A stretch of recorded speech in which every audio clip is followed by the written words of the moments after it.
दोस्तों आज हम लोग डिस्कस करने जा रहे हैं comparative study between spermatogenesis and oogenesis। Spermatogenesis means the production of sperm through spermatogonia, and यहाँ पे हम डिस्कस करेंगे कि what is the importance of meiosis during gametogenesis in sexual reproduction.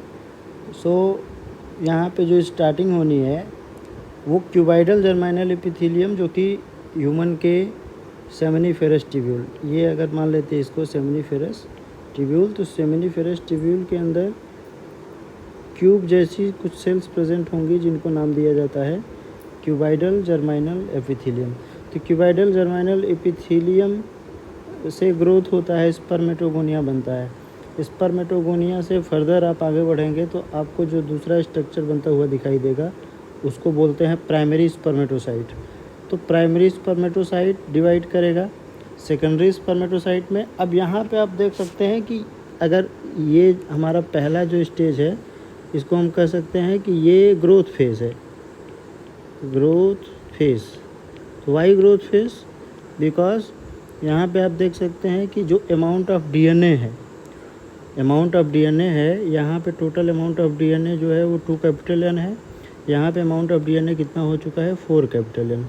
तो ये 4 कैपिटल N यानी कि डीएनए के अंदर रेप्लिकेशन हुआ है, डुप्लीकेशन हुआ है, जो कि आप सिंथेटिक फेज़ में पढ़ते हैं।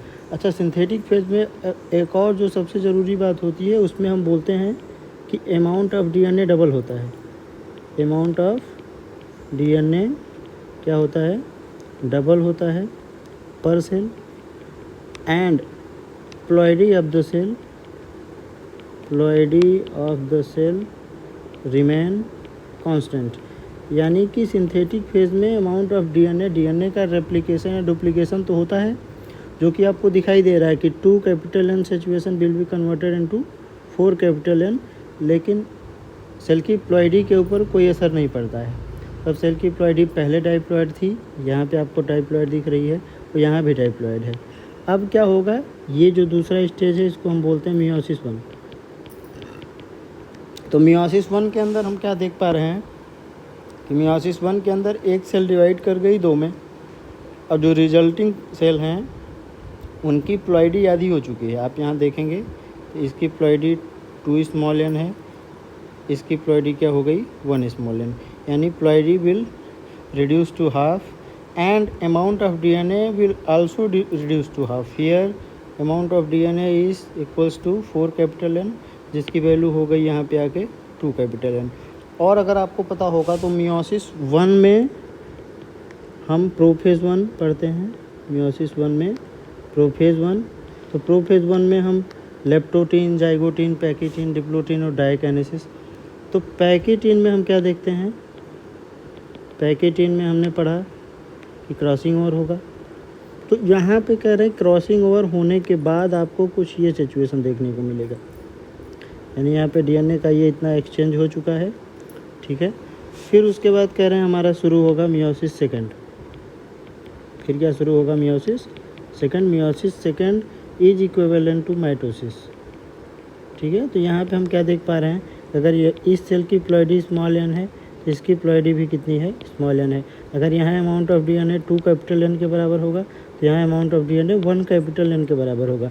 यानी मियोसिस सेकंड के अंदर हमें क्या देखने को मिलता है कि amount of DNA will reduce to half, यानी डीएनए को आधा कराने के लिए मियोसिस सेकंड परफॉर्म होता है, ठीक है। अब यहाँ पे जो 4 सेल बनेंगी उनमें आप देख सकते हैं कि एक तो यहाँ से जब सेंट्रोमियर का ब्रेकडाउन होगा, ये सेंट्रोमियर जब स्प्लिट होगा यहाँ से, तो एक सेल को ये कॉम्बिनेशन मिलेगा, दूसरे सेल को रिकॉम्बिनेशन वाला, ठीक है। एक सेल को रिकॉम्बिनेशन वाला, दूसरे सेल को विदाउट रिकॉम्बिनेशन वाला। तो यहाँ पे देख सकते हैं 4 सेल बन रही हैं, जिसमें से 2 सेल 4 सेल बन रही हैं, जिसमें से 2 सेल रिकॉम्बिनेंट होंगी। मान लेते हैं इसको 1, इसको 2, इसको 3, इसको 4। तो इसमें 1 और 3 आपस में क्या है? रिकॉम्बिनेंट। 1, 3 आपस में क्या है? रिकॉम्बिनेंट। और 2 और 4 आपस में क्या है? Non recombinant. Non recombinant. तो जो नॉन रिकॉम्बिनेंट होगा वो पेरेंटल टाइप का होगा। Are you agree with me? और जो रिकॉम्बिनेंट टाइप का होगा उसको हम क्या बोलेंगे? Non parental type. तो यहाँ पे गैमेट के अंदर आप सिचुएशन देख सकते हैं। गैमेट के अंदर अमाउंट ऑफ डीएनए कितना है? कैपिटल एन, और इसकी प्लॉइडी कितनी हो गई है? Small N.